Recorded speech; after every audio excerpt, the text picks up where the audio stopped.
आप लोग कहाँ से आए हैं, किस तरीके से कार्यक्रम यहाँ पे आप दिवसों में लगे हैं, कैसा लग रहा है आपको अयोध्या?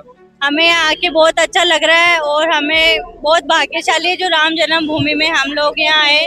और मैं किशनगढ़ राजस्थान से हूँ, भावना वैष्णव, चरी घूमर आर्टिस्ट।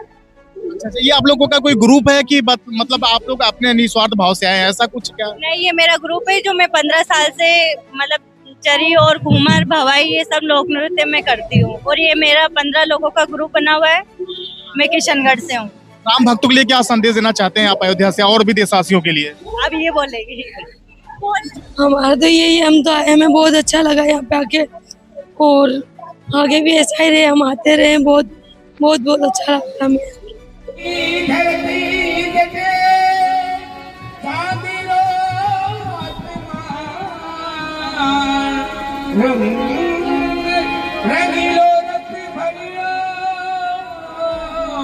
भारो प्यारो राजस्थान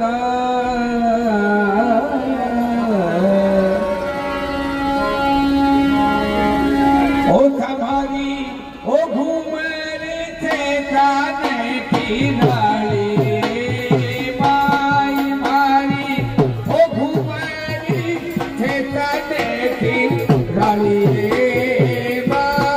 नजरी घूमरी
ला